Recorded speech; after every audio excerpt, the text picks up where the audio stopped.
First Sunday good morning. Praise the lord. Thank you. So ఈ good morning good విషయాలు మాట్లాడుకోవాలని మనం దేవుడిని అడుగుదాం, పరిశుద్ధాత్మను అడుగుదాం. దేవుడు మనల్ని నడిపిస్తాడు. ఓకే, లాస్ట్ వీక్ మనం మాట్లాడుకుంది మీకు గుర్తు ఉంటుంది. ఏం మాట్లాడుకున్నాం మనము? ప్రతి విశ్వాసి తెలుసుకోవాల్సినటువంటి సత్యాలు. అదేనా? మీరు కామ్గా ఉంటే ఇప్పుడు నాకు డౌట్ వచ్చింది. ఓకే, మరి ఈరోజు అలాంటి మరికొన్ని సత్యాలు మనం తెలుసుకుందాం. ఏమండి, బైబిల్ అంతా సత్యాలే కదా. కాబట్టి మనము తెలుసుకోవాల్సిన సత్యాలు, ఏ సత్యాలు అయితే మనకి స్వాతంత్రం ఇస్తాయో, అబద్ధాలు స్వాతంత్రాన్ని ఇవ్వవు మనకి. ఒక్కొక్కసారి అనుకుంటాం అబద్ధానికి ఎంత పవర్ ఉంటుంది చూడండి. ఒకసారి అనుకుంటాం అబద్ధం చెప్పేసి తప్పించుకున్నామలే అనిపిస్తుంది. కానీ లోపల స్వాతంత్రం ఉండదు, ఫ్రీడమ్ ఉండదు, ఆ స్వేచ్ఛ ఉండదు, అరెస్ట్ అయిపోయి ఉంటాం. ఆ అబద్ధాన్ని కవర్ చేసుకోవడానికి ఇంకొక అబద్ధం, దాన్ని కవర్ చేసుకోవడానికి ఇంకొక అబద్ధం. చూడండి, కానీ సత్యం అలా కాదండి. ఒక్క సత్యం మనకి తెలిసిపోతే పర్మనెంట్ ఫ్రీడమ్, స్వాతంత్రం మనకి. హల్లెలూయా. అందుకనే విశ్వాసులము మనము సత్యాలు తెలుసుకోవాలి. ఎన్ని తెలుసు, మనం రోజు బైబిల్ చదువుతుంటాము, ధ్యానిస్తుంటాము. కానీ సంఘముగా మనము మాట్లాడుకోవాల్సిన అవసరం ఉంది. మనందరం కలిసి. ఏమండి, ట్యూషన్లో ఒక్కోసారి ట్యూషన్ కానీ క్లాస్లో కానీ టీచర్ వచ్చినప్పుడు ఒక 20 మంది ఉన్న క్లాస్లో ఒకరిద్దరు వచ్చారనుకోండి, మాకు జరిగేదట. ఏమంటారు తెలుసా? ఈరోజు వద్దులేరా, నువ్వు ఒక్కడో వచ్చావు, రేపు చూసుకుందాంలే క్లాస్ అంటారు కదండి. సో ఒక గ్రూప్లో ఉంటే ఒక ఇంట్రెస్ట్ వస్తుంది, ఒక అందరం విని లబ్ధి పొందొచ్చు. కనుక సంఘముగా కొన్ని మనం మాట్లాడుకోవాల్సినవి కొన్ని ఉంటాయి. ఓకే, సో ఈరోజు మనము మాట్లాడుకోబోయే, నాకు తెలిసి ఇది ఒక 4-5 వారాలు నడుస్తుంది అనుకుంటున్నాను నేను ఈ సత్యాల గురించి మాట్లాడుకుందాం. కానీ సేమ్ సత్యాలు ఉండవండి, మీరు బోర్ కొట్టర్లేండి. ఓకే, సో డిఫరెంట్ ట్రూత్స్ దేవుడు చెప్పిన బైబిల్లోంచి మాట్లాడుకుందాం మనం. Praise God, hallelujah. అందరము యోహాను సువార్త 8వ అధ్యాయము 32 వాక్యం చదువుకుందాము. యోహాను సువార్త 8వ అధ్యాయము 32. అప్పుడు సత్యము మిమ్మల్ని స్వతంత్రులుగా చేయనని చెప్పగా 31 కూడామా. కాబట్టి యేసు తన నమ్మిన యూదులతో, మీరు నా వాక్యమందు నిలిచిన వారైతే నిజముగా నాకు శిష్యులై ఉండు సత్యమును గ్రహించెదరు. ఎప్పుడు సత్యమును గ్రహిస్తాం మనం? వెనక్కి వెళ్ళండి. ఆయన శిష్యులై ఉండి వాక్యమందు నిలిస్తే మనము సత్యాన్ని గ్రహించాలి. ఏమంటే ఊరిని సత్యం గ్రహించం టచ్ చేసిపోతే కాదు. ఈ స్టాండ్ గురించి బాగా తెలుసుకోవాలంటే దాంట్లో ఏం రాసి ఉంది ఏంటి. ఒకసారి ఒక ఆయన ఇక్కడికి వచ్చి మీ చర్చిలో నాకు చాలా నచ్చాయండి, ఇదిగో ఇది చాలా బాగా నచ్చింది, వాట్సాప్లో పెట్టాడు ఆయన. ఏంటంటే ఇది ఏముంది ఇక్కడ?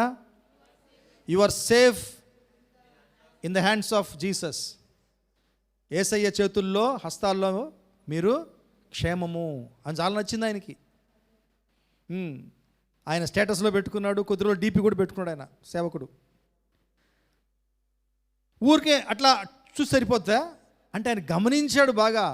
అలాగే ఊరికే వాక్యాన్ని అట్టంటే కాదు, ఏముంది అక్కడ?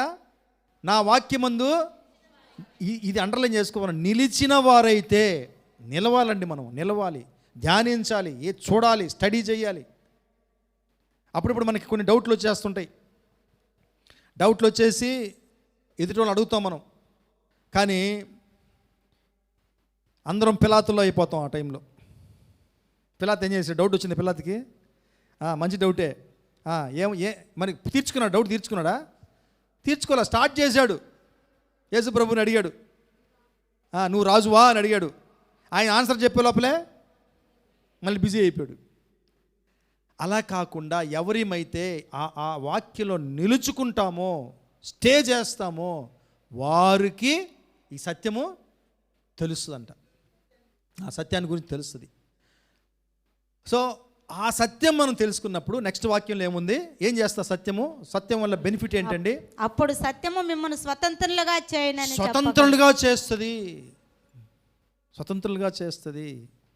నేను ఒక చిన్న ఎగ్జాంపుల్ చెప్తాను. నా లైఫ్లో జరిగింది. నేను చాలాసార్లు చేసుకున్నాను అనుకుంటాను, మళ్ళీ ఇంకోసారి చెప్తాను, గుర్తు చేసుకుని దీనికి రిలేటెడ్ అయింది. నేను ఎయిర్ఫోర్స్లో ఉన్నప్పుడు మా కమాండర్ ఒక ఆయన ఉండేవాడు అనమాట. ఆయన భయంకరమైనటువంటి వ్యక్తి. అసలు ఆయన వెళ్తుంటేనే అగ్ని పోయినట్టు ఉంటుంది. అంత కోపము, అంత దుష్టత్వం ఆయనకి. మనిషికి మంచి పేరు లేదు ఆయనకి, కానీ కమాండర్. మిలిటరీలో తప్పదు, ఎటువంటి మూర్ఖుడైనా సరే సహించాల్సిందే. సో సపోజ్ ఒకవేళ ఆయన రూముకి, ఆయన ఆఫీస్కి ఎదురుగా అట్ట 2 అడుగులు వేసామనుకో, మన దురదృష్టవశాత్తు ఆయన కంట్లో మనం పడ్డాం అనుకో, అయిపోయాం. ఇంకా పిలుస్తాడు, కాల్ దట్ ఫెలో అంటాడన్నమాట. సరే లోపలికి వస్తే, నువ్వు ఎక్కడి నుంచి ఉన్నావు, ఏ సెక్షన్ నీది? ఇప్పుడు ఫర్ ఎగ్జాంపుల్ షార్ డైరెక్టర్ అనుకుందాం. డైరెక్టర్ ఆఫీస్ ముందు మనం అట్లా తచ్చాట్లాడుతున్నాం, పిలిచాడు ఆయన అట్లా అనుకోండి. ఏ సెక్షన్ నీది? పలానా సెక్షన్ సార్. ఎక్కడ ఉంటుంది మీ సెక్షను? పలానా దగ్గర సార్. ఇప్పుడు ఇక్కడ ఎందుకు ఉన్నావు? మీ బాస్ నంబర్ ఆయన దగ్గర ఉంటాయిలే. మీ బాస్ పేరేంటి? ఓకే, నంబర్ చూస్తాడు అనమాట. నంబర్ చూసి, why this chap is here, ఇక్కడ ఎందుకు ఉన్నాడు అని అంటాడు. ఇక మా బాస్ చేతులు అయిపోయాం. ఆయన పర్మిషన్తోనే వస్తాం మేము. ఈయన భయంతో మేము అక్కడికి వెళ్తే, అయ్యార్ తుమ్ అభి జానాయికా, నీకు ఇప్పుడే కావాల్సి వచ్చిందా, నీకు ఇప్పుడే పోవాల్సి వచ్చిందా, ఆయన లేనప్పుడు వెళ్ళొచ్చు కదా ఆఫీస్కి అంటాడు అనమాట. ఈ విధంగా భయభ్రాంతులు చేసేవాడు జనాల్ని. ఒకరోజు కంపల్సరీగా నేను వెళ్ళాల్సి వచ్చింది ఆఫీస్కి, అడ్మిన్కి వెళ్తే, అక్కడ పక్కనే అడ్మిన్ ఆఫీస్ అనమాట. క్రాస్ చేయాలంటే భయం నాకు, ఎందుకంటే ఆ రూమ్ క్రాస్ చేయాలి. మీరు నమ్మరు, నేను 1 గంట ఆ ముందే ఉన్నాను, కానీ ఆఫీస్లోకి పోలేకపోతున్నా, అడ్మిన్ ఆఫీస్లోకి. ఎందుకంటే ఆయన ద్వారబంధరాన్ని నేను క్రాస్ చేసుకుని రావాల. భయం, ఒకటే భయం. అక్కడ వెళ్ళాను, 4-5 టీలు తాగేసి ఉంటా. చాలామంది అడుగుతున్నారు, ఎందుకు వచ్చావు అంటే, నేను ఎత్తున్నా దానికోసం అంటాను, కానీ అక్కడికి పోవట్లా. 4-5 ఎవరు వచ్చినా వాళ్ళతో పాటు టీ తాగేస్తున్నా. ఇక నాకు ఎట్లయిపోయింది, ఎట్లా పోవాలి, అంత భయం అనమాట. అంత భయం. దొరికాడంటే అయిపోయామే. ఏం చేయాలని చూస్తూ ఉన్నప్పుడు ఒక వ్యక్తి, అడ్మిన్ ఆఫీస్ వ్యక్తి వచ్చి, ఆయన అంటున్న డైలాగ్ ఏంటంటే, ఈరోజు బాగా ఫ్రీ ఉందా అంటున్నాడు అన్నమాట. నేను అనుకున్నా టీ బాగుందేమో అనుకున్నా. నేను కూడా అవును సార్ కదా, టీ బాగుందన్న. టీ కాదు, ఈరోజు అందరూ చాలా హ్యాపీగా ఉన్నారు ఇక్కడ అన్నాడు. అప్పుడు నేను ఏమంటే, కమాండర్ లేడుగా. గంట వేస్ట్, 4 టీలు వేస్ట్. చూడండి, అది భయం. ఎప్పుడైతే ఆయన లేడు అని సత్యం నా హృదయంలోకి వచ్చిందో, స్వతంత్రం, నా రూట్ మారింది, నా స్టైల్ మారింది, నా వాకింగ్ మారింది, అంత మారిపోయినాయి. ఎందుకంటే స్వాతంత్రం వచ్చింది నాకు. ఆయన లేడు, భయం పోయింది. ఏమండి, సత్యానికి అంత పవర్ ఉంది. దేవుడి వాక్యము, దేవుడి హృదయంలో సత్యం ఏంటి, ఆయన మైండ్లో ఈ విషయం గురించినటువంటి వాస్తవికత ఏంటి అని మనం తెలిసినప్పుడు అనేక భయాలు మన జీవితం నుంచి వెళ్ళిపోతాయి. That is freedom. అది సత్యం మిమ్మల్ని స్వతంత్రం చేస్తుందంటే అది మీకు జస్ట్ అర్థం కావడానికి చెప్పాను అంత. Praise the lord. Okay, right. So కొన్ని విషయాలు మనం మాట్లాడుకుందాము, కొన్ని సత్యాలు. ఈరోజు just will try to cover up 4 truths. 4 సత్యాలు ఈరోజు మాట్లాడుకునే ప్రయత్నిద్దాం తక్కువ టైంలో. ఫస్ట్ థింగ్ మనం తెలుసుకోవాల్సింది, దేవుడు యేసు ప్రభువుని ఎంతగా ప్రేమించాడో అంతగా మనల్ని ప్రేమిస్తున్నాడు. ఆమేన్. ఏమండి, ఇది మన సంతోషం తేవట్లేదా ఈ విషయము? ఏమండి, దేవుడు ప్రేమిస్తున్నాడు కాదు ఇక్కడ నేను చెప్పింది. దేవుడు ఎంతగా ప్రేమిస్తున్నాడంటే, దేవుడు యేసు ప్రభువుని ఎంత ప్రేమించాడో మనందరినీ కూడా అంతే ప్రేమతో చేస్తున్నాడు. ఏమండి, ఇంతకన్నా స్వాతంత్రం ఎక్కడ ఉండాలండి? భయాలన్నీ పోతాయి మనకి. అంటే ఆయన కొంతమంది గురించి మాట్లాడుకుంటాం, ఆయన మీ విషయంలో అట్టుంటాడు లేండి, నా విషయంలో అట్టుండడు లేండి, మీరంటే భలే ఇష్టం లేండి, మేమంటే పెద్దగా ఇది లేదులేండి. ఏమంటే మన దేవుడు అలాంటోడు కాదు. యేసు ప్రభువుని ఏ విధంగా ట్రీట్ చేశాడో అదే విధంగా మనల్ని కూడా ఆయన ట్రీట్ చేస్తాడు. చూడండి, యోహాను సువార్త 17వ అధ్యాయము 23. ఎంత ప్రేమించాడు దేవుడు అనేది చూడండి. 23 అమ్మ, వారి యందు నేనును ఆ, నా యందు నీవును ఉండుట వలన వారు సంపూర్ణంగా చేయబడి ఏకముగా ఉన్నందున నీవు నన్ను పంపితవనియు నీవు నన్ను ప్రేమించినట్టే వారిని కూడా ప్రేమించితవనియు లోకము తెలుసుకున్నట్లు నాకు అనుగ్రహించిన మహిమను వారికి ఇచ్చి తిని. ఏమిచ్చాడు ఆయన మనకి? ఆయన ఆయన ఇచ్చిన మహిమని మనకిచ్చాడంట. అందుకే యేసు ప్రభు చెప్పాడా, మీరు ప్రార్థన చేసి నేను చేసిన కార్యాలనుకున్నా కూడా మీరు ఎక్కువగా చేస్తూ గొప్ప కార్యాలు చేస్తా అంటే ఏంటి అర్థం? ఆయన మహిమని మనకిచ్చాడు, షేర్ చేసుకున్నాడు. ఆయన షేర్ చేసుకుని దేవుడికి అంటున్నాడు, ఈ విధంగా షేర్ చేసుకోవడం వల్ల ఏమవుతుంది? నీవు నన్ను ప్రేమించినట్టే వారిని కూడా ప్రేమించితివనియు లోకము తెలుసుకున్నట్లు. ఈరోజు మనల్ని తెలుసుకోమంటున్నాడు దేవుడు. లోకాన్ని అటు పెట్టండి, విశ్వాసులకి ఇది లేదు ఈ నాలెడ్జ్. మనం మర్చిపోయాం ఆ విషయం. యేసు ప్రభువుని ఎట్లా ప్రేమించాడో దేవుడు మనల్ని కూడా అట్లే ప్రేమిస్తున్నాడు. సో ఇది మనకు ఒక స్వాతంత్రాన్ని ఇవ్వాలి. సో ఎవరైనా మనల్ని అట్లా అంత గొప్ప ప్రేమతోటి ప్రేమిస్తున్నారు, వాళ్ళ హృదయంలో మనకు ఒక స్థానం ఉంది, వాళ్ళ దృష్టిలో మనకు ఒక ఇంపార్టెన్స్ ఉంది అనుకున్నప్పుడు మనకి ఎంత భద్రతాభావం వస్తుంది. అవునా కదా? ఒక విధమైన భద్రత. ఓకే, సో ఎంత భద్రత అంటే మనం భయపడం దేనికి. వాళ్ళకి ఏదైనా వదిలిపెట్టేస్తాం, వాళ్ళని చూసుకోమని చెప్తాం. అలాగే మనము యేసు ప్రభు యొక్క ప్రేమని లేదా దేవుని ప్రేమని మనం తెలుసుకున్నప్పుడు మనము దేవుడికి సమస్తము వదిలిపెట్టేస్తాం.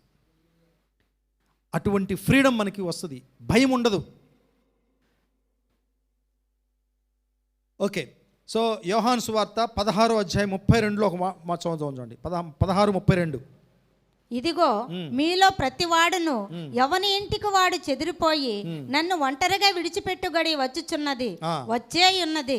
అయితే తండ్రి నాతో ఉన్నాడు కనుక నేను ఒంటరిగా లేను. హల్లెలూయా, హల్లెలూయా. యేసు ప్రభువు అతి దారుణమైన పరిస్థితులు ఎదుర్కొన్నాడు. ఈ సృష్టి యావత్తుకి ఒక ప్రత్యేకమైన విషయము రక్షణ. ఆ రక్షణ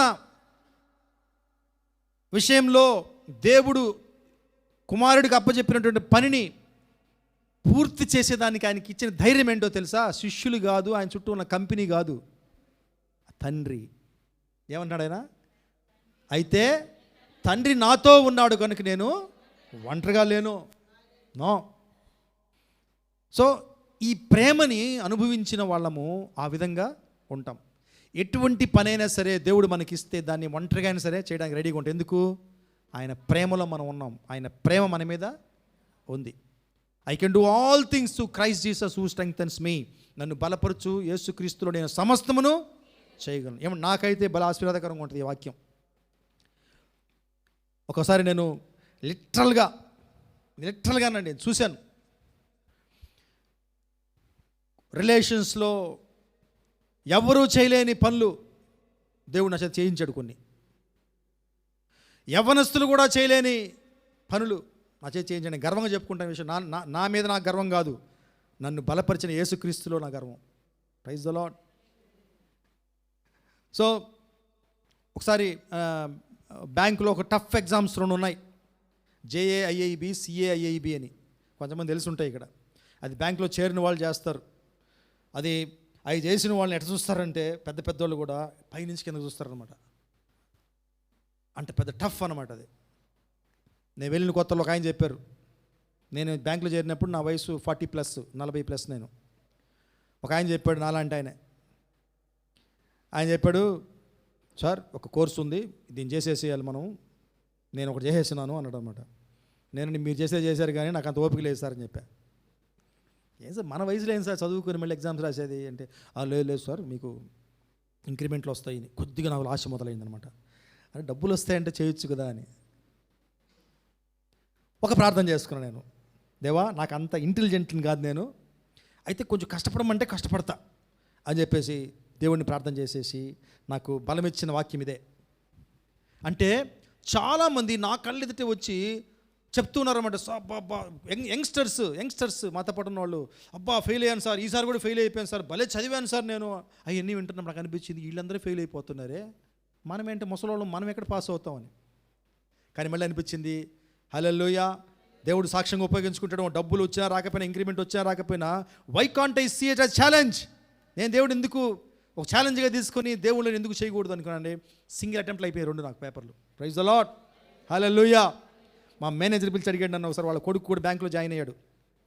ఆ కొడుకు నాకు పరిచయం చేసి, అరే అంకుల్ని అడగరా ఆ 2 ఎట్ట క్లియర్ చేయాలో చెప్తాడు అన్నాడు అనమాట. నేను ఇంక సువార్త చెప్పాలా? ఓకే. సో అటువంటి అంటే ఆయన మనతో ఉన్నాడు, ఆయన ప్రేమలో నేను ఉన్నాను అన్న విషయం ఎంత ధైర్యాన్ని మనకి తెస్తుందంటే అనేక విజయాలని మనకి తీసుకొస్తుంది. అలాగే యేసు ప్రభువుని ఏ విధంగా అటువంటి మహత్తరమైన కార్యాన్ని చేయగలిగే శక్తినిచ్చిందో ఆ ప్రేమ మనకు కూడా అటువంటి శక్తిని ఇస్తుంది. ఓకే. సో యోహాను సువార్త 7:30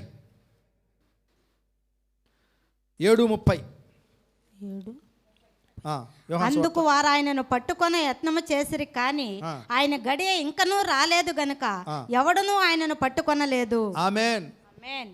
ఇంకొక వాక్యం చదవండి, 8:20. యోహాను 8:20. ఆయన దేవాలయంలో బోధించుచుండగా కానుక పెట్టి ఎన్నో చోట ఈ మాటలు చెప్పెను, ఆయన గడియ ఇంకనూ రాలేదు గనుక ఎవడునూ ఆయనను పట్టుకొనలేదు. అయిపోయింది. అంటే ఆయన గడియ వచ్చింది కనుక పట్టుకున్నారు ఆయన్ని. కానీ గడియ రానంత వరకు ఏ విధంగా దేవుని ప్రేమ ఆయన్ని కాచి కాపాడుతుందో చూడండి. అంటే మనకి డౌట్ వస్తుందని ఈ వాక్యం కోట్ చేస్తున్నాను నేను. ఎట్ట పట్టుపడ్డాడు కదా, మరి దేవుని ప్రేమ ఉంటే ఎందుకు పట్టుపడతాడు అంటే, ఆయన గడియ వచ్చినప్పుడు దేవుని ఉద్దేశమేది ఆయన అప్పచెప్పాలని. కానీ ఆ గడియ వరకు ఎవరండి ఆయన్ని రక్షించింది, భద్రతపరిచింది? దేవుడి ప్రేమ. Praise the lord. అదే ప్రేమ మనతో కూడా ఈరోజుకి ఉంది. ఒకవేళ చెదురు ముదురు సమస్యలు మన జీవితంలో ఉండొచ్చు, మనం నమ్మాలి అవి దేవుడు అనుమతించినవి ఉన్నాయి కాబట్టే మన దేవుని కొద్దిసేపు వాటికి వదిలిపెట్టాడు, అంతేగాని ఆయన ప్రేమ మనల్ని వదిలిపోయేది కాదు. సో దేవుడు పక్షపాతి కాదండి, ఇది మనం బాగా గుర్తుపెట్టుకోవాలి. చాలా చాలా ఫాల్స్ అభిప్రాయాలు ఉంటాయి, మనకి దురభిప్రాయాలు ఉంటాయి. దేవుడు పక్షపాతి, ఆయన కొంతమందినే ప్రేమిస్తాడు, కొంతమందికే ఇస్తాడు అని. నాకు బ్యాంక్ జాబ్ వచ్చినప్పుడు ఒక అబ్బాయి అడిగాడు నన్ను, ఏందన్నా అన్ని ఆశీర్వాదాలు మీకేనా అని. ఓకే. సో అట్లా మనం అనుకుంటూ ఉంటాం అనమాట, వాళ్ళకే వస్తుంటాయి ఆశీర్వాదాలు, మనకు రావు అని. ఏమండి, ఇదంతా రాంగ్. మనము దేవుడి మార్గంలో దేవుడు చేయి పెట్టుకొని నడిస్తే ఛాలెంజ్, దేవుడు ఆశీర్వించబడతాం. Praise the Lord, hallelujah. Okay. So అపోస్తుల కార్యాలు 10:34. అపోస్తుల కార్యాలు 10:34. దేవుడు పక్షపాతి కాడని నిజముగా గ్రహించి ఉన్నాను. దేవుడు పక్షపాతి కాదు. ఈ వాక్యం బాగా గుర్తుపెట్టుకుందాం. ఎప్పుడు ఎటువంటి అనుమానాలు వచ్చినా మనకి, వాళ్ళని ఆస్వాదిస్తున్నా నన్ను ఆస్వాదించలేదు, దేవుడికి వాళ్ళంటే ఇష్టం నేను ఇష్టం లేదు. ఆయన పక్షపాతి కాడు. ఓకే. కాబట్టి మనకి సమస్యలు వస్తాయి. పౌలు కూడా చాలా సమస్యలు వచ్చినాయి. ఆయన మరణం వరకు వెళ్ళాడు, ఎన్నో సమస్యలు ఆయన జీవితంలో. కానీ వాటన్నిటి నుంచి ఆయన్ని భద్రపరిచింది ఏంటో తెలుసా? దేవుని ప్రేమ. చదువుదాం ఈ వాక్యాన్ని. రోమీయులకు రాసిన పత్రిక 8వ అధ్యాయము 35 నుంచి 39. జాగ్రత్తగా విందామండి, నిదానంగా విందాం. చాలా ఇంపార్టెంట్ వచనం ఇది. పౌలు ఎలా ఎంకరేజ్మెంట్ పొందాడు అన్ని కష్టాల్లో కూడా అని మెయిన్ అర్థం చేసుకోవాలి. చదవండి 35 నుంచి. క్రీస్తు ప్రేమ నుండి క్రీస్తు ప్రేమ నుండి మనల్ని ఎడబాపు వాడెవడు? శ్రమ అయినను, బాధ అయినను, హింస అయినను, కరువైనను, వస్త్రహీనత అయినను, ఉపద్రవమైనను, ఖడ్గమైనను మనల్ని ఎడబాపున. ఇందును గూర్చి వ్రాయబడినదేమనగా, నిన్ను బట్టి దినమెల్లా మేము వధింపబడిన వారము, వదకు సిద్ధమైన గొర్రెలమని మేము ఎంచబడిన వారము.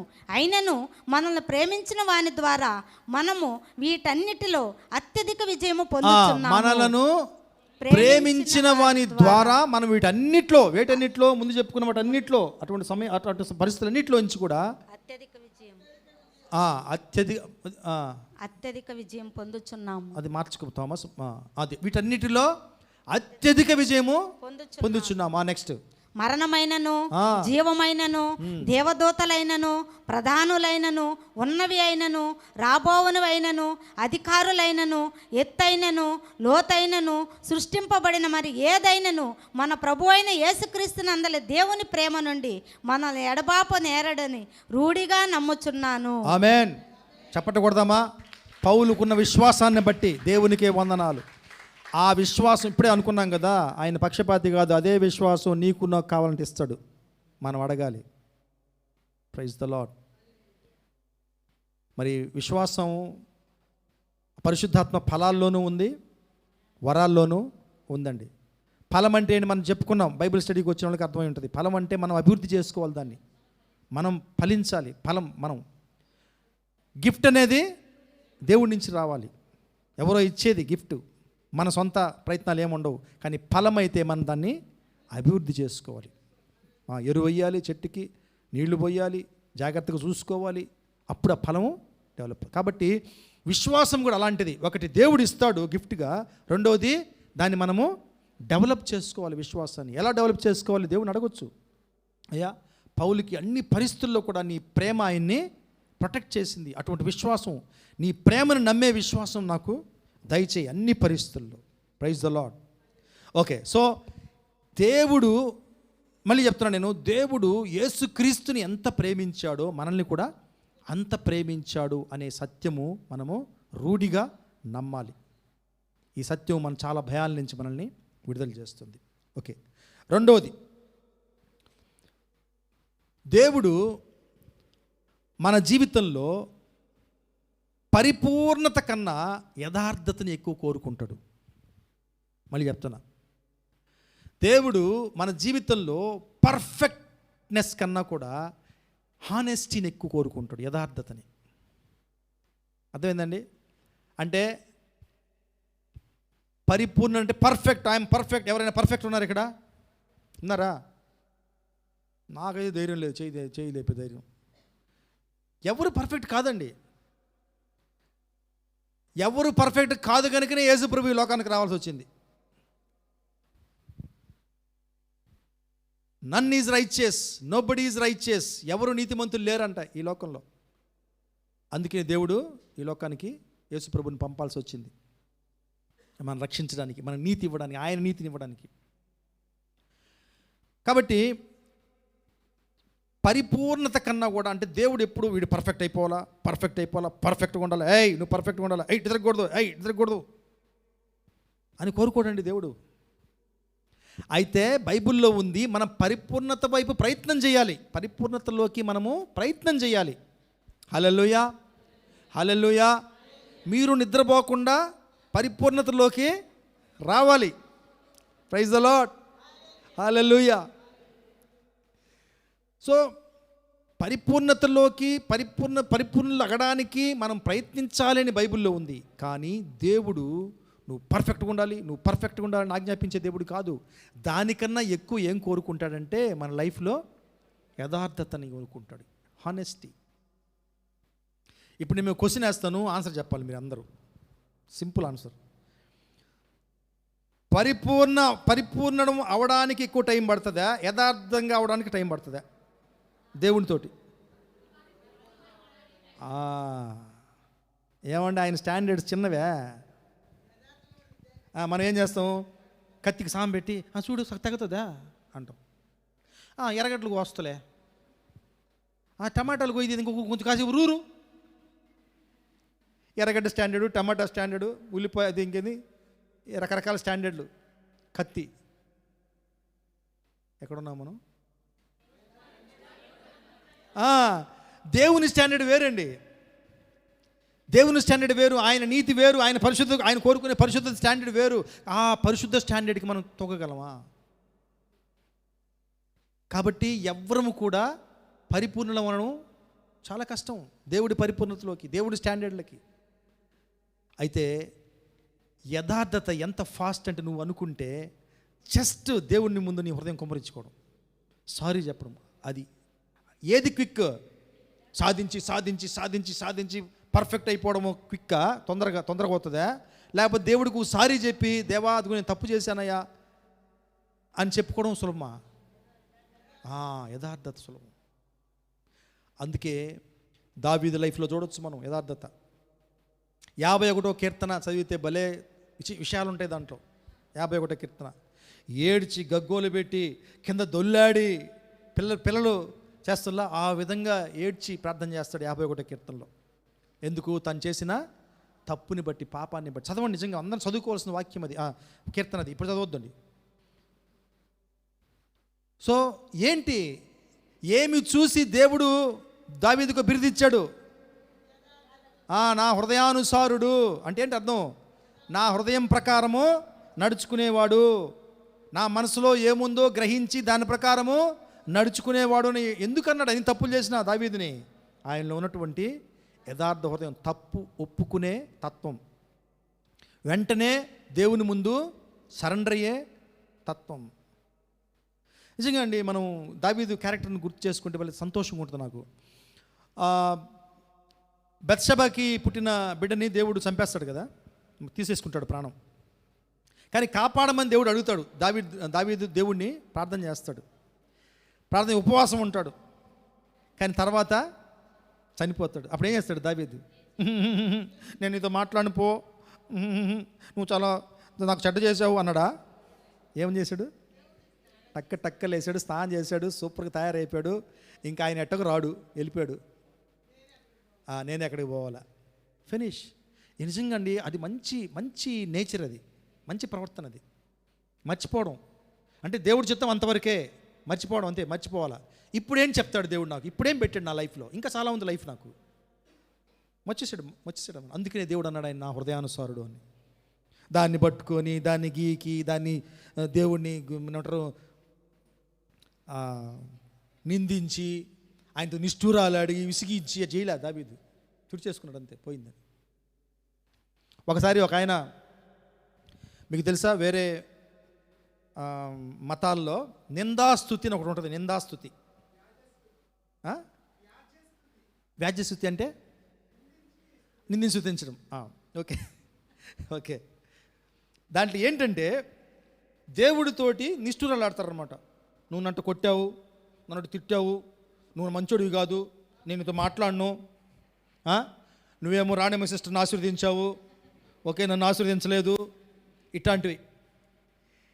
ఇది తెలుసుకున్న ఒక ఆయన విశ్వాసి కాదు పాపం, ఆయనకు కూడా రాయాలనిపించింది ఒక పాట యేసు ప్రభువు మీద. విశ్వాసి కాదండి ఆయన రాశాడు పాటలు ఇట్లాగే, నువ్వు అట్టంటోడివి, నువ్వు ఇట్టంటోడివి అని రాసేసాడు.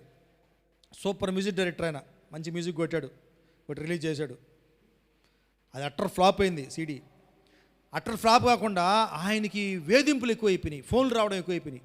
పాస్టర్లు, సేవకులు, ఎవడవయ్యా నువ్వు అసలు, ఎవడు నువ్వు, నీకు ఎవరు చెప్పారు అసలు ఈ పాట రాయమని, యేసు ప్రభు గురించి నిందా స్తుతి రాశావు, ఏమనుకుంటా ఆయన అంతా షేర్ చేసుకున్నాడు. ఏమండి, నిందాస్థితి దావీదు కూడా చేసి ఉండొచ్చు కావాలంటే. ఏమండి, బిలీవర్ లైఫ్లో నిందాస్థితి వద్దు. ఏమి చేసినా నిజమైన స్తుతే కావాలి దేవుడికి. ఆయన ఎందుకంటే మంచి దేవుడు, ఆయన మనకి ఏది చేసినా మంచిగా చేస్తాడు. ఓకే, కాబట్టి మనము అక్కడ దావీదుని అక్కడ చూడొచ్చు. మనము దావీదులో యథార్థతని దేవుడు కోరుకున్నాడు. ఆయన పర్ఫెక్ట్. తర్వాత కూడా ఫెయిల్ అయ్యాడు దావీదు. ఎవరి విషయంలో? పిల్లల విషయంలో. డిసిప్లిన్ కరువైంది వాళ్ళ పిల్లల్లోనే దారుణాలు జరిగినాయి, వాళ్ళని కంట్రోల్ చేసుకోలేకపోయాడు. అయినప్పటికీ దావీదు దేవుడి దృష్టిలో మరి హీరోగా, ఒక నాయకుడిగా దావీదుని ఇప్పటికీ ఉంచాడు. మనందరం ఈరోజు కూడా దావీదు గురించి చెప్పుకుంటాం. అలాగే పరిపూర్ణత గురించి మనం ఎక్కువ కాన్సన్ట్రేట్ చేస్తే దావీదు ఎప్పటికీ పరిపూర్ణుడు కాల ఆయన. అంటే యవ్వనస్తులైన పిల్లలు వచ్చేసినప్పటికి కూడా పరిపూర్ణుడు కాల ఆయన. వీక్నెస్ ఉన్నాయి, బలహీనతలు ఉన్నాయి. దీని ద్వారా మనకు అర్థమయ్యేది ఏంటంటే దేవుడు పరిపూర్ణత కన్నా కూడా యథార్థత కోరుకుంటాడు. ఎన్నోసార్లు దావీదు ఏడ్చుండొచ్చు ప్రభు దగ్గర తన పిల్లల గురించి, తన పిల్లల్ని పెంచలేని తన అసహాయతను గురించి. సో దేవుడు పరిపూర్ణత కన్నా కూడా మనలో యథార్థతని కోరుకుంటాడు. 1 యోహాను పత్రిక 1:9. 1 యోహాను 1:9. మన పాపములను మనం ఒప్పుకునే ఎడల ఆయన నమ్మదగిన వాడును నీతిమంతుడును గనుక ఆయన మన పాపములను క్షమించి సమస్త దుర్నీతి నుండి మనల్ని పవిత్రులుగా చేయును. ఆమేన్. చూడండి, ఇది యథార్థత. మన పాపములను ఒప్పుకున్న ఎడల ఇంకొక వాక్యం ఉంటుంది, నేను అందులో ఏ దోషము లేదు అని చెప్పుకున్నాడైతే అదంతా అబద్ధమని ఉంటుంది. ఎందుకంటే అటు ఎవరు లేరు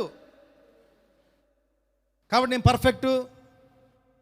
కొంతమంది మాట్లాడుతుంటారండి, వాళ్ళు మాట్లాడేటప్పుడల్లా ఏమనిపిస్తుంది తెలుసా, నేను పర్ఫెక్టు కాబట్టి నేను చేశాను, నేను పర్ఫెక్టు నేను చేసినా కరెక్టే అని ఉంటాయి తత్వాలు. దేవుడు ఎప్పటికీ ఇష్టపడరు వాళ్ళని, ఆ నేచర్ ఇష్టం ఉండదు దేవుడికి. ఓకే, సో ఈ యాక్షన్లు అనేవి దేవుడికి ఇష్టం ఉండదండి. యాక్షన్, వేషధారణ. క్షమించడు, ద్వేషిస్తాడు దేవుడు వేషధారుల్ని. అందుకే 23వ అధ్యాయం మత్తయి సువార్త 20 గుర్తుంది కదా, వాళ్ళని తాట తీస్తాడు పరిచయాల్ని, సద్దుకేలి. వాళ్ళకి తాట తీస్తే నాకు మారు మనసు వచ్చింది. నేను ఎట్ట మారు మనసు పొందానంటే అట్లా, చున్నము కొట్టిన సమాధివి, ఈ మాట నన్ను తాకింది అంతే. నేను సేపు చదువు పరిశీలి ఎట్టుండేవాళ్ళు దరిద్రులు అనుకునేవాడిని. ఆ వాక్యం నిలబడికి నేనే కనపడుతున్నా, నాయనోయ్ నా అంత దరిద్రుడు ఇంకొకడు లేడు, నేను సున్నం కొట్టిన సమాధిని అని ఏడ్చి దేవుడి దగ్గర ఒప్పుకున్నాను నా తప్పులని పాపాలని. ఆ విధంగా మారు మనసు వచ్చింది నాకు. కాబట్టి యథార్థత అనేది దేవుడు ఎప్పుడు కూడా కోరుకుంటాడు. పాపాలను ఒప్పుకోవడం, బలహీనతల్ని ఒప్పుకోవడం. సామెతలు 23:13 కూడా ఒక మంచి వాక్యం ఉంటుంది, చూద్దాం. సామెతలు 28:13. అతిక్రమం దాచిపెట్టివాడు వర్ధిల్లడు, వాటిని ఒప్పుకొని విడిచిపెట్టేవాడు కనికరం పొందుతాడు. సో ఎప్పుడు కూడా మన తప్పుల్ని పాపని దాచుకోకూడదండి. దాచుకోకూడదంటే మనుషుల ముందు దాచుకోవచ్చు, మన డిగ్నిటీ కోసం, మన రెస్పెక్ట్ కోసం. దేవుడి ముందు ఎప్పుడు దాచుకోకూడదు. కానీ మనం ఎంత పర్ఫెక్ట్ అయిపోయామంటే దేవుడి ముందే దాచుకోవడానికి ప్రయత్నించే పర్ఫెక్ట్ సంపాదించేసాం మనం. ఆయన తెలియదు అన్నట్టుగా, అన్నీ తెలుసు ఆయనకి. అలాగే మత్తయి సువార్త 21:31.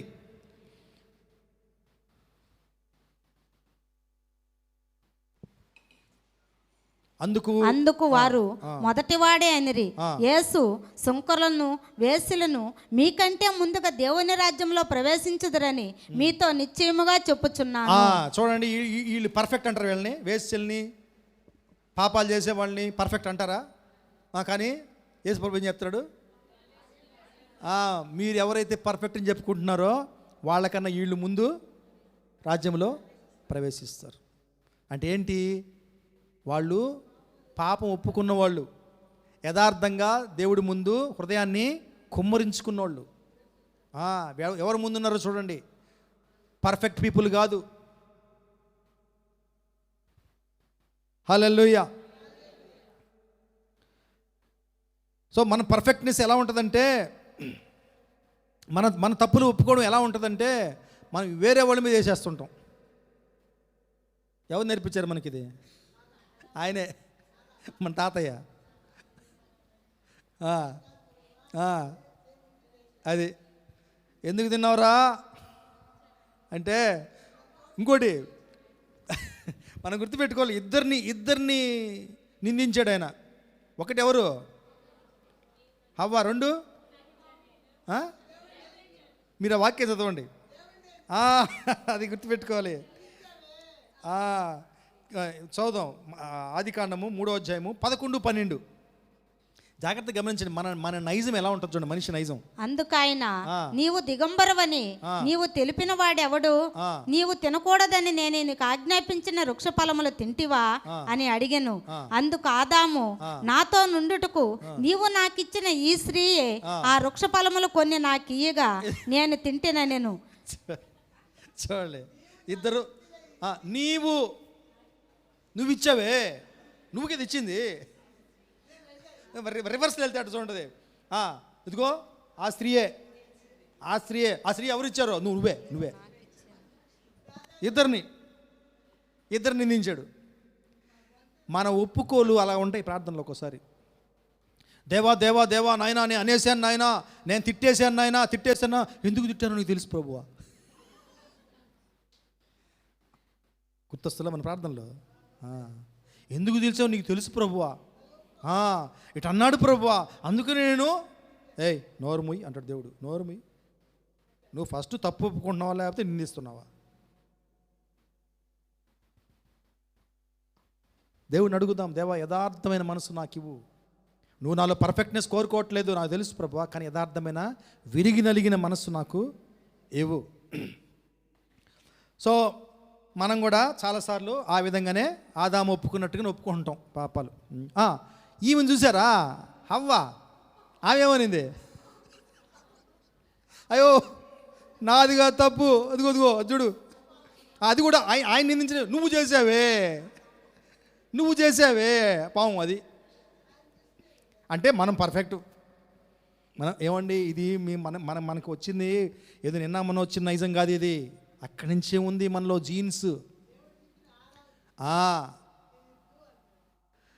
కాబట్టి మన ఒప్పుకోలు ఎలా ఉన్నాయి, ఒప్పుకోలు ప్రార్థనలు ఎలా ఉన్నాయి?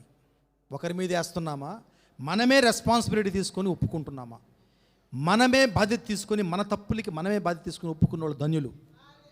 దేవుడు వాడిని ఆశీర్వదిస్తాడు. Praise God.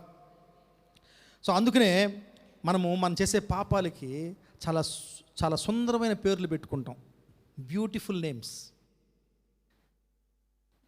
ఏమైనా ఎగ్జాంపుల్ చెప్తారా? అది పాపం మీద దానికి మంచి పేరు పెడతాం అనమాట. బలహీనత, నేను బలహీనరాల్ని. ఏమండి మనము సున్నితంగా ట్రీట్ చేయకూడదు పాపాన్ని. మనం పాపంలోంచి బయటపడాలంటే పాపాన్ని సున్నితంగా ట్రీట్ చేయకూడదు, సీరియస్గా తీసుకోవాలా. వాటికి అమ్మ కున్న పొన్న అని ముద్దు చేయకూడదు. వాటిని మనం స్ట్రాంగ్గా వాటి పట్ల ఉండాలి. ఒక్కోసారి ఎవరన్నా ఒక అతను అంటున్నాడు, ఒక ఏదో పని ఉండి లోపలికి వెళ్ళాడు ఒక ఆఫీసర్ దగ్గరికి, అతను భయంకరంగా తిట్టేశాడు అతన్ని. బయటకు చెప్పుకోలేడు కదా, అవమానం కదా ఆయనకి. ఆయన ఏమంటున్నాడంటే, ఏమన్నాడంటే నవ్వేసి అక్షింతలు వేసాడయ్యా నాకు అని నవ్వుతూ వెళ్ళిపోయాడు ఆయన. అవి అక్షింతలు కాదు, ఆయన పెట్టుకున్న పేరు అది, తిట్లవి. ఆ విధంగా మనము మన పాపక్రియలకి బ్యూటిఫుల్ నేమ్స్ పెట్టుకుని సంతోషపడిపోతున్నాం. అలాగే ఆ ఆఫీసర్ కూడా అనుకో ఉంటాడు, నేను తిట్టాను చెప్పుకోకుండా ఆ అక్షింతలు వేసి పంపించానులే స్టైల్గా. ఏమండి యేసు ప్రభు ఏ విధంగా ట్రీట్ చేశాడో పాపాన్ని ఆ విధంగా ట్రీట్ చేయాలి మనల్ని. ఏ విధంగా ట్రీట్ చేశాడండి చూడండి, ఒక మాట చూడండి. మత్తయి సువార్త 5వ అధ్యాయము 21-22లో ఆయన కోపాన్ని గురించి మాట్లాడాడు. కోపాన్ని ఏ విధంగా ట్రీట్ చేశాడు చూద్దాం. మత్తయి సువార్త 5వ అధ్యాయము 21-22. నరహత్య చేయవద్దు, నరహత్య చేయవాడు విమర్శకు లోనగునని పూర్వీకులతో చెప్పబడిన మాట మీరు విన్నారు కదా. ఓకే ఏమండి, మర్డర్ అంటే ఏంది? వేసేయడం. అది పూర్వం. ఇప్పుడు యేసు ప్రభు డెఫినిషన్ చూడండి. యేసు ప్రభు ఏం నిర్వచనం ఇస్తున్నాడు? నేను మీతో చెప్తున్నా వినండి. తన సహోదరుని మీద కోపపడు ప్రతి వాడు విమర్శకు లోనగును, తన సహోదరుని చూచి వ్యర్థుడా అని చెప్పువాడు మహాసభకు లోనగును, ద్రోహి అని చెప్పువాడు నరకాగ్నికి లోనగును. అమ్మో, యేసు ప్రభు చెప్పాడండి. ఎవరో ఫూల్ చెప్పలా, ఆ విషయం వెర్రివాడు చెప్పలా, స్వయాన దేవుడే చెప్తున్నాడు. కోప్పడ్డం అట్టు ఉంచండి. ఇది చూడండి, ఇంగ్లీష్లో చూద్దాం ఇది ఏముంటుందో. Whosoever shall say to his brother raca shall be in danger of the council, but whosoever shall say you fool. ఏమన్నా ఫూల్ అనేది పెద్ద పదమా మన లైఫ్లో? వెర్రివాడు అర్థం. ఏయ్ ఫూల్ ఫూల్ ఫూల్ అన్న స్టైల్గా క్లాస్గా అనేస్తుంది దాన్ని. ఆ యేసుప్రభు ఏమంటున్నాడు దాన్ని? నువ్వు అంటే అది మర్డర్ చేసినట్టే. నరకాగ్నికి లోనగును అంటే ఎక్కడికి పోతాడు? హెల్.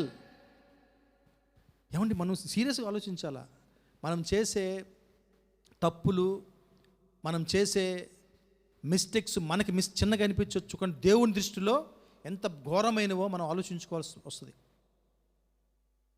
అలాగే ఇంకొక విషయాన్ని ఏ విధంగా సీరియస్గా ట్రీట్ చేశాడో యేసుప్రభు చూద్దాం. అదే 5వ అధ్యాయము 27-28. ఇంకొంచెం ముందుకెళ్ళండి. 27-28. వ్యభిచారము చేయవద్దని చెప్పబడిన మాట మీరు విన్నారు కదా. విన్నారు కదా. నేను మీతో చెప్పున్నదేమనగా, నేను చెప్తున్నా వినండి. ఒక స్త్రీని మోహపు చూపుతో చూచు ప్రతి వాడు అప్పుడే తన హృదయమందు ఆమెతో వ్యభిచారము చేసిన వాడగును. ఖోలోస్ అయిపోయింది, ఫినిష్. చూపులో కూడా చెడు ఉండకూడదంట. శారీరకంగా చేస్తేనే కాదు, ఒకప్పుడు అది యేసు ప్రభు జమానాలో మారిపోయింది రూల్. నువ్వు చూపు చూస్తేనే విచారణ చేసినట్టే. ఆ విధంగా మనము ఎప్పుడైతే మనము తప్పుని, పాపాన్ని ఆ విధంగా ట్రీట్ చేయడం నేర్చుకుంటామో, సీరియస్గా చూడ నేర్చుకుంటామో, అంత దూరంగా మనము దానికి ఉంటాం. కాబట్టి మనలో పరిపూర్ణత కాదు, కానీ దేవుడు యథార్థతని కోరుకుంటున్నాడు. ఓకే, మూడవది 2 సత్యాలు మాట్లాడుకున్నామా? ఒకటి ఏంటండి? దేవుడు యేసు ప్రభువుని ఎంతగా ప్రేమించాడో మనల్ని అంతగానే ప్రేమిస్తున్నాడు. రెండవది, దేవుడు మన జీవితంలో పరిపూర్ణ సాధించడం కన్నా యథార్థతని కోరుకుంటాడు. మూడవది, దేవుడికి మనం ఏది ఇచ్చినా ఏది చేసినా సంతోషంతో చెయ్యాలి. ఇది కూడా ముందు మనం ఈ పరిపూర్ణత గురించి మాట్లాడుకున్నాం కదా. ఎవరైతే ఈరోజు అయ్యో నేను దీన్ని సాధించలేకపోతున్నాను, దీన్ని నేను మార్చుకోలేకపోతున్నాను, నేను ఇట్లా బాగుపడలేకపోతున్నాను, నేను పరిపూర్ణ సాధించలేకపోతున్నాను, వాళ్ళ గుడ్ న్యూస్ ఏంటంటే ఈ ప్రయత్నం మానొద్దు. నెంబర్ 1, నువ్వు ఫైట్ చేస్తానే ఉండు, కానీ నిరుత్సాహపడద్దు. నీలో విరిగి నలిగిన హృదయం ఉన్నంత వరకు, దీన్ని పాపంగా ట్రీట్ చేసి దేవునితో మొరపెడుతూ ఉన్నంత వరకు, నీ ప్రయత్నం ఆగనంత వరకు, ఆ యథార్థత నీలో ఉన్నంత వరకు దేవుడు నీతో ఉంటాడు. నిరుత్సాహపడిన అవసరంలో మనం నేను పరిపూర్ణ సాధించలేకపోతున్నాను విరిగి నలిగిన హృదయం దేవుడు మనం కోరుకునే యథార్థమైన హృదయం కూడా. అలాగే ఇక్కడ కూడా చాలామంది అండి ఈ దేవుడికి ఇచ్చే విషయంలో లేదా దేవుడి పనులు చేసే విషయంలో చాలా ఫీల్ అయిపోతుంటారు. ఏదో పోగొట్టుకున్నట్టుగా, ఏదో చేయలేకపోతున్నట్టుగా ఉంటాడు. ఒక ఆయన అంటాడు, కోల్గేట్ ఆయన మరి ఇప్పుడు ఎంత ఇస్తున్నాడో తెలియదు, కానీ కోల్గేట్ ఆయన మేము విశ్వాసానికి వచ్చిన కొత్తలో చెప్పుకునేవాళ్ళు, కోల్గేట్ ఆయన అంట మనం ఎంత ఇస్తాము దేవుడికి? 10%. అది నిక్కుతూ నీలుగుతూ. ఓకే, కోల్గేట్ ఆయన 90% ఇస్తాడంట దేవుడికి. అప్పుడు ఒక ఆయన అంటున్నాడు, అంత సంపాదిస్తే మేము కూడా ఇస్తాం పోయి. ఏమండి, కొద్ది వాటిల్లో ఎవరైతే నమ్మకంగా ఉంటారో వారు పెద్ద వాటిల్లో కూడా నమ్మకంగా ఉంటారు. ఈ సూత్రం మర్చిపోతాం మనం.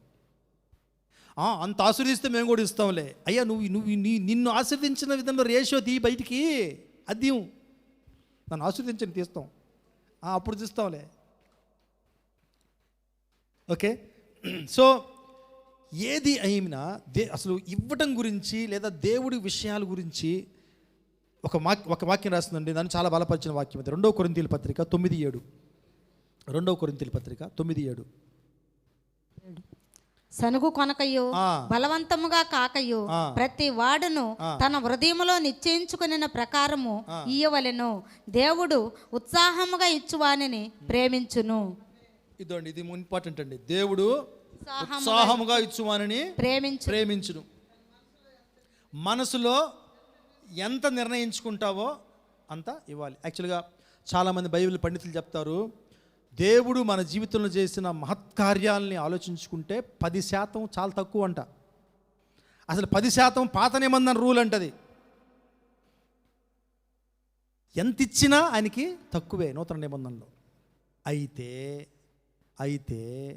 అయితే అందులో సణుగుడు ఉండకూడదు. నువ్వు సణుక్కుంటూ ₹1,00,00,000 ఇచ్చినా వేస్ట్, శుద్ధ వేస్ట్. ఏ ఆశీర్వాదం నీకు రాదు. ఏమంటాడు? ఎవరిని ప్రేమిస్తాడు దేవుడు? ఉత్సాహముగా ఇచ్చువానిని ప్రేమించును. చీర్ఫుల్ గివర్, సంతోషిస్తూ ఎవరైతే ఇస్తారో వాళ్ళని దేవుడు ఆశీర్వదిస్తాడు. ఇక్కడ సూత్రం ఏంటంటే, బలవంతంగా కాక సణుక్కొనక ప్రతివాడును తన హృదయములో నిశ్చయించుకున్న ప్రకారము, నిశ్చయించుకున్న ప్రకారము, నీ కాన్షియన్స్ ప్రకారము నువ్వు ఇవ్వు. ఇది చాలా ఇంపార్టెంట్ అండి. ఒక ఆయన చెప్తున్నాడు, ఒక సండే స్కూల్ పిల్లవాడి తండ్రి చెప్తున్నాడు అన్నమాట. ఇట్లా ఏంటంటే, ఒకరోజు కొడుక్కి ₹20 నోటు, ₹10 నోటు ఇచ్చాడంట. అరే సండే స్కూల్లో వేసిరా అని వీడంట జేబులు చేపెట్టి తీసాడంట. ₹20 అయిపోతే రావట్లేదు మనసు. అప్పుడు గవ్వ ₹20 లోపల పెట్టి ₹10 సంతోషంగా వేసాడంట. ఆయన అంటాడు, తప్పకుండా నా కొడుకుని దేవుడు ఆశీర్వదిస్తాడు. ఎందుకంటే సంతోషంగా వేసాడు వాడు. ఎంత వేసాడని కాదు, ఎలా వేసావు అని ఇంపార్టెంట్ అండి. మన లైఫ్లో కూడా చాలా ఇంపార్టెంట్ అది. మనం ఎలా వేస్తున్నాము. ఇక్కడ డబ్బుల గురించే కాదు, దేవుడికి ఏదైనా చేయాలన్నా, దేవుడి విషయాల్లో మనం ఏం చేయాలని సంతోషిస్తూ చేద్దామండి. ఒకవేళ దేవుడు టక్మని ఎవరినైనా అదిగో వాళ్ళకి వెళ్ళి సారీ చెప్పు అన్నాడు అనుకో, చెప్తాం. ఎట్లా పోరా నేను పోను ఇలా కాదండి. అది సంతోషిస్తూ చేసింది కాదు, అది హృదయపూర్వకంగా. నువ్వు ప్రిపరేషన్ లేకపోతే దేవుడు ఇస్తాడు, సిద్ధపాటు అడిగితే దేవుడు ఇస్తాడు. He will prepare you. ఏమండి, సింపుల్ మనసు ఉంటే మార్గాలు ఉంటాయి అని లోక సామెత ఉంది కదా. స్పిరిచువల్గా కూడా సేమ్. నీకు నిజంగా మనసుని నువ్వు దేవుడు అడగాలే కానీ దేవుడు ఇస్తాడు కృప. మనం అడగం. కాబట్టి మనస్ఫూర్తిగా సంతోషంతో ఎవరైతే దేవుడికి చేస్తారో లేదా ఇస్తారో వాళ్ళు దేవుడి చేత ఆశీర్వదించబడతారు.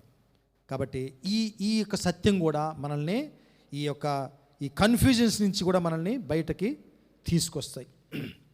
సో నేను ఈ సమయంలో అందరినీ మిమ్మల్ని ఎంకరేజ్ చేసుకుంటున్నాను.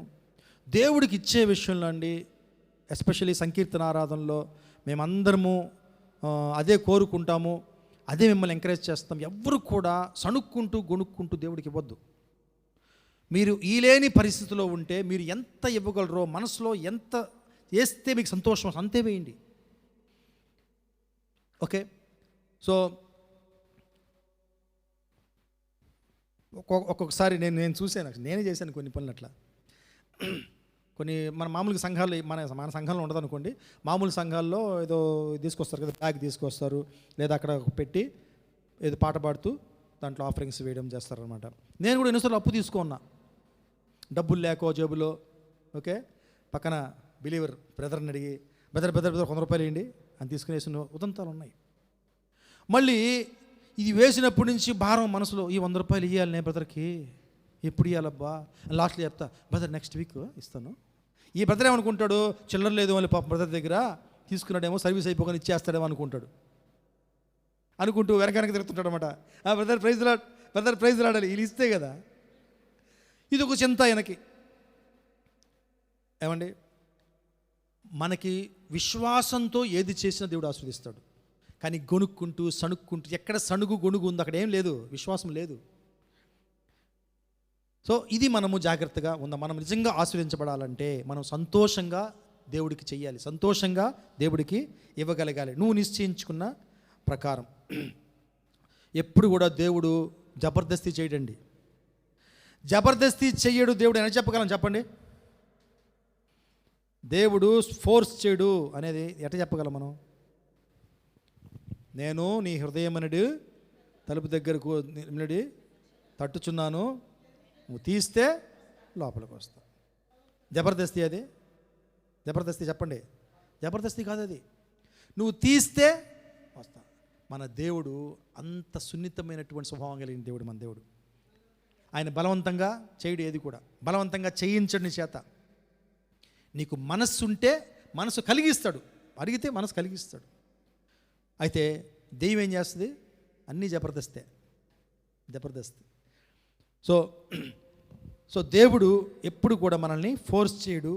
ఆ విషయంలో మనం దేవుడిని అడిగితే దేవుడు అటువంటి మనస్సు మనకి ఇస్తాడు. ఖచ్చితంగా మాట్లాడుకోవాలా మనం కొన్ని విషయాలు. ఈ ఇవ్వడం గురించి జాగ్రత్తగా ఉందామండి. అంటే ఈ సంఘాల్లో వినిపిస్తుంటాయి విషయాలన్నీ. ఒక ఆయన అంటాడు, మీరు కానీ దేవుడి మందిరంలో ఇంత ఎయికిపోతే ఎంత ఇంత ఎవరు డిసైడ్ చేస్తాడు? పాస్టర్ డిసైడ్ చేస్తాడు అవన్నీ. మీరింత మీరింత మీరింత అని ఆయన లెక్కలు కూడా చేస్తాడు. మీ ఇంట్లో ఎంతమంది ఎంప్లాయీస్ ఉన్నారు, ఎంత రావాలా. ఇంత ఎయికిపోతే ఇంక చూసుకోండి. ఏం చూసుకునేది? దేవుడు మిమ్మల్ని బ్లాక్మెయిలింగ్. అలాగే నేను ఒకటి రికమెండ్ చేస్తానండి, మీరు ఎక్కడ ఆశీర్వదించబడతారో అక్కడ ఇవ్వాలి. అది దేవుడికి ఇచ్చినట్టే. అయితే ఊరికే టీవీల ముందు కూర్చొని ఆ ఛానల్ ఈ ఛానల్ తిప్పుతూ, స్వార్థ ఛానల్, ఏమేమి ఛానల్ ఉన్నాయి, సువార్త ఛానల్, ఆరాధన ఛానల్, ఆ ఛానల్ ఈ ఛానల్ తిప్పుకుంటూ ఎవరో ఒకరు దైవసేవకుడు ఏదో మాట్లాడుతూ ఉంటారు. మాట్లాడగల లాస్ట్లో ఏమొస్తుంది? Phone number, account number. గుడ్డిగా వేయకండి. మీరు అనుకుంటూ ఉండొచ్చు, అబ్బా నన్ను దేవుడు భలే మెచ్చేశాడు, ఈ పెద్ద సేవకుడికి ఈ చిన్న విశ్వాసి చిన్న కానుక ఇచ్చిందని. నేను చెప్తున్నాను ఈరోజు, దేవుడు హ్యాపీగానే ఉండడు. ఏమంటే ఒకటి ఆలోచించండి, ఎవరు నీ గురించి ప్రార్థిస్తున్నారు, ఎవరు నీ గురించి పెయిన్ తీసుకుంటున్నారు, ఏ సంఘము నీ గురించి పాటుపడుతుంది, ఏ సంఘంలో నువ్వు ఆత్మీయంగా బలపడుతున్నావు, ఏ సంఘంలో నువ్వు సంతోషంగా ఉంటున్నావు, ఆ సంఘానికి ఇవ్వడము దేవుని చిత్తం. మీరు ఎంత ఇచ్చినా అవన్నీ వస్తాయి మళ్ళీ దాంట్లో. మీరు హృదయపూర్వకంగా ఎంత అనుకుని ఇవ్వడమో అక్కడ ఇవ్వండి. దయచేసి మోసపోకండి. ఏదో టీవీల ముందు కూర్చొని ఆ సేవకుడు వస్తున్నాడు, ఈ సేవకుడు వస్తున్నాడు, ఫోన్ నెంబర్లు వచ్చేస్తాయి, అంతేనా? ఏమండి కొంతమంది అంటారు, ఆ మెసేజ్ నన్ను బ్లెస్ చేసిందండి. ఓ అమ్మ, యూట్యూబ్లో ఓపెన్ చేస్తే బోల్డ్ అనే మెసేజ్లు, వేల మెసేజ్లు. అందరికీ పంపించు, మరి అందరికీ పంపించు. మెసేజ్ విని వాళ్ళకి పంపించేసి డబ్బులు బ్యాంక్ అకౌంట్లన్నీ ఖాళీ అయిపోతాయి, పేడ వదిలింది.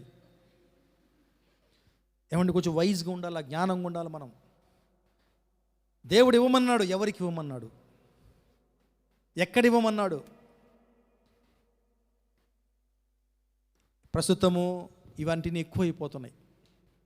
ఈ మల్టీమీడియా, ఏమంటుందని, సోషల్ మీడియా యుగంలో ఇంకా ఏమేమో వచ్చేసాయంట కదా. ఇప్పుడు ఇది కూడా పంపిస్తారంట కదా, అదేమంటుందండి, స్కానింగ్ రకరకాలు వచ్చేసినాయి అన్నీ. తెలీదు. ఏమండి ఎంతమంది అవసరతలో ఉన్న వాళ్ళు ఉన్నారండి మన దగ్గర, ఉన్నారండి. నేను పేర్లు పెట్టి చెప్పను, కానీ మీరు ఎవరికైతే అమాయకంగా వేలు ఇస్తున్నారో వాళ్ళ జీవితాలు చూడండి మీరు ఎలా ఉన్నాయో. అది జడ్జి చేయడం అని కాదు. ఇది అంతకన్నా లేరా, అంతకన్నా హీనస్థితిలో ఉన్న వాళ్ళు మీకు కనిపించట్లేదా? I'm not talking about church గురించి చెప్పట్లేదు నేను. మన కళ్ళ ముందే ఉన్నారండి ఎంత అవసరతలో ఉన్నవాళ్ళు. వాళ్ళకి ఇవ్వండి, వాళ్ళకి ఇద్దాం మనం. సో ఇచ్చే విషయంలో జాగ్రత్తగా ఉందాం, సంతోషంగా ఇద్దాం దేవుడికి. మీకు అసలు ఏమీ ఇవ్వడానికి బుద్ధి అవ్వలేదా? ఇవ్వకండి, ఇవ్వకండి. నేను చెప్తున్నాను మీకు, గొనుక్కుంటూ సణుక్కుంటూ ఇచ్చే కన్నా ఇవ్వకుండా ఉండడం బెటరు. ఒకరోజు మీకు పరుగెత్తుకుని సంతోషంతో కేరింతలు కొడుతూ వచ్చే మనసు మీకు ఇస్తాడు. ప్రార్థించండి. నేను నేను దశ నేను నేను నేను నేను చిన్నవాడిని కాదు, పెద్దవాడిని. నేను దశమ భాగం ఇవ్వాలంటే ఏడ్చేవాడిని నేను నిజంగా. ఎప్పుడు అప్పులు అప్పులు అప్పులు. పెళ్ళైన తర్వాత కూడా మా ఆవిడ నాకు బుద్ధి చెప్పింది ఒకసారి. ఎందుకంటే మేమిద్దరు సంపాదించుకుంటున్నా, ఇది ఫ్యాక్ట్ అండి, సత్యం ఇది. నేను దేవుడిని మహిమార్థమే చెప్తున్నాను. ఇద్దరం సంపాదిస్తున్నా నెల తిరిగే లోపల సరిపోవట్లే మాకు. ఒకరోజు తను అడిగింది ప్రార్థనలో, ఏమండి మీరు దశమ భాగం ఇస్తున్నారా అక్కడ మీ సంఘంలో అనింది. అన్న. ఎందుకు అనింది. సరిపోవట్లే అన్న. అలా మాత్రం చేయొద్దు, మీకు సరిపోకపోతే అడగండి, నేను పంపిస్తాను, నేను అడ్జస్ట్ చేస్తాను, కానీ దేవుడికి మాత్రము ఇచ్చేయండి. ఏమండి ఏమవుతుందో తెలుసా, నా ఎఫెక్ట్ ఆమెను కూడా కొడుతుంది. నేను అవిశ్వాసంగా ఉన్నాను. మీ ఇద్దరు ఒక శరీరం కదండి, ఒక శరీరం కదా. ఒకరు చేస్తే తప్పు, ఇద్దరు చేసినట్టే. ఆమె ఎంత ఫెయిత్ఫుల్గా ఉన్నప్పటికీ ఆ కుటుంబము డిస్టర్బ్ అయిపోతుంది నా వల్ల. ఇది దేవుడు నాకు రియలైజ్ చేయించి అప్పుడు నేను కరెక్ట్ చేసుకున్నాను.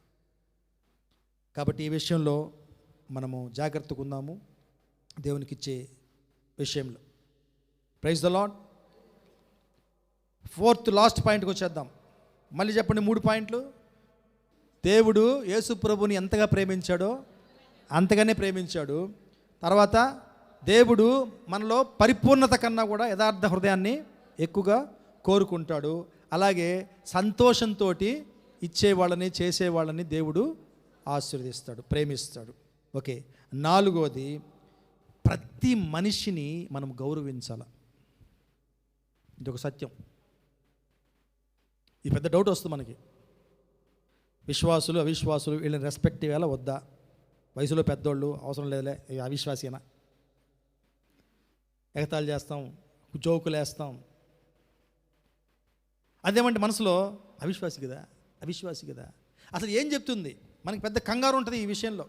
మన అత్తమామలే ఒక్కొక్కసారి కొన్ని కుటుంబాలకి మనల్ని పంపిస్తాడు దేవుడు. అవిశ్వాసులు ఏంటి, అత్తమామలు ఉంటారు అక్కడ కోడలకి పెద్ద డౌటు, వాళ్ళని గౌరవించాలా వద్దా? పాస్టర్ గారు నేను డౌట్లు అడుగుతారు పోయి. పాస్టర్ గారు ఎంత అమాయకంగా అడుగుతారు. పాస్టర్ గారు మా అత్తమామని నమ్మరండి, దేవుణ్ణి నమ్మరండి, ఏం చేయాలండి? బయటికి పంపించి అని చెప్తాడు పాస్టర్. ఏమండి, ఇటువంటి డౌట్లు కొంతమంది ఉంటారు. యాక్చువల్గా ఏం చెప్తుంది బైబిల్? దీని నుంచి మనం విడుదల అవ్వాలి.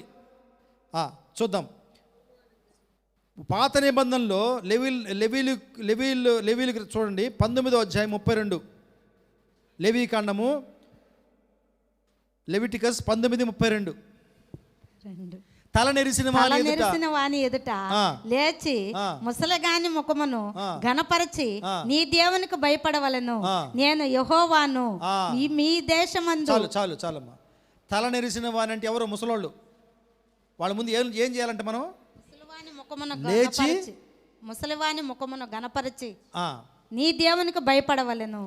నీ దేవునికి భయపడవలను. వాళ్ళ ముఖమును ఘనపరచాలి, వాళ్ళ ఎదుట లెయ్యాలి. అంటే ఏంటి అర్థం? రెస్పెక్ట్, గౌరవం. పెద్దవాళ్ళని మనము గౌరవించాలి. అలాగే నూతన నిబంధనలు ఏం చెప్పబడింది చూడండి. 1 పేతురు 2:17.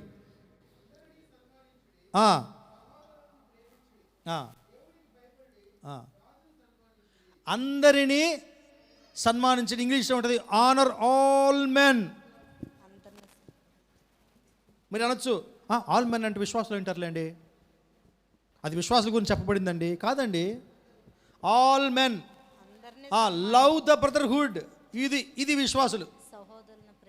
అందరినీ సన్మానించడి, సహోదరులు. వీళ్ళు విశ్వాస వలయం. ఇది సహోదరులు అంటే విశ్వాసంలో సహోదరుల్ని ప్రేమించండి, దేవునికి భయపడండి, రాజుని సన్మానించండి. ఎవరితో ఎలాంటి ట్రీట్మెంట్ ఇవ్వాలని రాసిస్తున్నాయి ఇక్కడ. ఏం కన్ఫ్యూజన్ లేదు ఇక్కడ. మన మన మన మన మ్యాటర్ ఆఫ్ కాన్సన్ట్రేషన్ ఏంటి? అందరినీ సన్మానించండి. ఏమండి, అందరికీ మనం రెస్పెక్ట్ ఇవ్వాలి. వాళ్ళు విశ్వాసులు కానివ్వండి, అవిశ్వాసులు కానివ్వండి, ఫస్ట్ అందరికీ మనము గౌరవము ఇవ్వాలి. నేను చూస్తూ ఉంటాను, మన డేవిడ్ని గమనిస్తూ ఉంటాను నేను. డేవిడ్కి చాలామంది పరిచయం ఉంటారు ఇక్కడ. వాళ్ళు చాలామంది అవిశ్వాసులు కూడా పరిచయం ఉంటారు డేవిడ్కి. కానీ వాళ్ళ ఏజ్కి ఎంత రెస్పెక్ట్ ఇస్తాడంటే డేవిడ్ ఏమేమో పనులు చేస్తాడు, వాళ్ళకి ఏమేమో చేస్తాడు. అందుకనే చాలా ఫ్రెండ్స్ తయారైపోయారు డేవిడ్కి. ఇక్కడ మంచి ఫ్రెండ్స్ ఉంటారన్నమాట, పెద్ద పెద్దోళ్ళు. నాకు నిజంగా ఇన్స్పిరేషన్ వస్తుంటుంది నాకు నిజంగా. ఆ విధంగా వాళ్ళు ఎవరైనప్పటికీ వాళ్ళ ఏజ్కి మనము రెస్పెక్ట్ ఇవ్వాలి. ఏజ్ అనే కాదు, పాత నిబంధనలో ఏజ్, ఇక్కడ ఏంటండి ఆనర్ ఆల్ మెన్, అందరికీ మనము డిగ్నిటీ, వాళ్ళ రెస్పెక్ట్ మనము ఇవ్వాలి. ఓకే, ఒక్కొక్కసారి మనకు అనిపిస్తుంది వీళ్ళు మాతో ఏకీపించట్లేదు, మా విశ్వాసంతో ఏకీపించట్లేదు, యేసుప్రభుని నమ్మరు, వీళ్ళు యేసుప్రభు గురించి మాట చెప్తేనే ఇదవుతుంది కాబట్టి నేను వీళ్ళని రెస్పెక్ట్ చేయను. నో, వాళ్ళని కూడా మనము గౌరవించాలి. విశ్వాసం వేరు, అది వేరు. అంటే ఎట్లా ఉండాలంటే నాకు ఊహించుకుంటే ఒక్కోసారి ఎవరైనా వచ్చి, ఎవరికైతే మనం గౌరవం ఇస్తున్నామో వాళ్ళు వచ్చి, బాబు నువ్వు చాలా మంచివాడివి, నాకు చాలా గౌరవం ఇస్తావు, దయచేసి యేసుప్రభుని వదిలి అని అనుకోండి. అప్పుడు ఏం చెప్పాలి మనం? అంకుల్ చచ్చిపోతాను ఇట్టే ఉండాలి. నేను చచ్చిపోతాను కానీ యేసుప్రభుని వదలలేను uncle, God bless you uncle, కళ్ళు వస్తామంటారు అంకుల్. ఇలా ఉండాలనిపిస్తుంది నాకు. అంటే రెస్పెక్ట్ ఇవ్వాలి వాళ్ళకి, విశ్వాసంలో కాంప్రమైజ్ కానవసరం లేదు. అటువంటి అలవాట్లు మనము చేసుకోవాలి. ఓకే, మన యాకోబు పత్రిక వచ్చే లాస్ట్ 2 వర్సెస్ అండి. యాకోబు పత్రిక 1:26. ఎవడైనను నోటిక కళ్ళెము పెట్టుకొనక తన హృదయమును మోసపరుచుకొనుచు భక్తి గలవాడనని అనుకుని ఎడల వాని భక్తి వ్యర్థమే. భక్తి ఎక్కడ తెలుస్తుందండి? ఈ వాక్యం ప్రకారం భక్తి ఎక్కడ తెలుస్తుంది? నోటి విషయంలో కళ్ళెము పెట్టుకోవాలంట. కళ్ళెం పెట్టుకోకపోతే నేను భక్తునని చెప్పుకోలేము మనం. ఇతరుల ముందు మనం ఏమంటే అది మాట్లాడడానికి మనం సాహసించకూడదు కూడా. దేవుడు ఆ రిస్ట్రిక్షన్ మనకి పెట్టాడు. వీలైనంత వరకు గౌరవనీయమైనటువంటి పదాలే మన నోటి గుండా రావాలి. ఓకే, అలాగే దేవుడు చూడండి, యోబు పత్రిక 36:5 ఒక మాట ఉంటుంది చూడండి. దేవుడు ఎటువంటి స్వభావం కలిగిన వాడు? 36:5 ఆలోచించుము, దేవుడు బలవంతుడు కానీ ఆయన ఎవరిని తిరస్కారము చేయడు. ఆయన వివేచన శక్తి బహుబలమైనది. ఇక్కడ చూడండి, ఆలోచించుము, దేవుడు బలవంతుడు. ఇక్కడ చూడండి, గాడ్ ఈజ్ మైటీ, ఆయన చాలా సర్వశక్తిమంతుడు. ఆయన బాగా వినండి, బాగా కాన్సన్ట్రేట్ చేయండి. దేవుడు చాలా బలవంతుడు, సర్వశక్తిమంతుడు, కానీ ఆయన ఎవరిని తిరస్కారం చేయడు. చూడండి ఆయన స్వభావం చూడండి. ఆయన ఎంత ఆల్మైటీ అయినా కూడా, సర్వశక్తిమంతుడు అయినా కూడా ఎవరిని ఆయన తిరస్కరించడంట, ఎవరిని ఆయన అగౌరవపరచడంట. మరి మనం ఎట్లా ఉండాలండి? మనం ఎట్లుండాలి? మనము కూడా అదే విధంగా ఉండాలని దేవుడు కోరుకుంటాడు.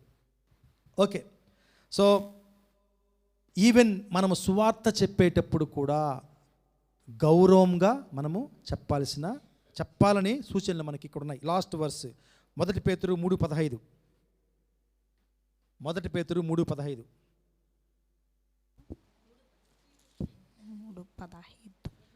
నిర్మలమైన మనస్సాక్షి కలిగిన వారే మీలో ఉన్న నిరీక్షణ గూర్చి మిమ్మును హేతువు అడుగు ప్రతి వానికిని సాత్వికముతోను భయముతోను సమాధానము చెప్పుటకు ఎల్లప్పుడూ సిద్ధముగా ఉండి మీ హృదయముల యందు క్రీస్తును ప్రభువుగా ప్రతిష్ఠించుడి. అప్పుడు మీరు దేవుని విషయమై దుర్మార్గులని దూషింపబడు. ఓకే అంటే ఏం చెప్పినాడు? ఈవెన్ మనం సాక్ష్యం చెప్పాల్సిన సమయంలో కూడా మనము గర్వంగా, నా దేవుడు గొప్ప దేవుడు, కొంతమంది సాక్ష్యాలు ఉంటాయి, మన దేవుణ్ణి గొప్పగా పొగుడుతూ ఆయన గుణగణాలని గురించి చెప్తూ వాళ్ళ గురించి నానా శాపనార్థాలు పెడతాం, నాన్న తిట్టు తిడతాం. అది ఏంటి, దేని వల్ల వచ్చింది తెలుసా? దేవుడిచ్చిన మనసు కాదు అది.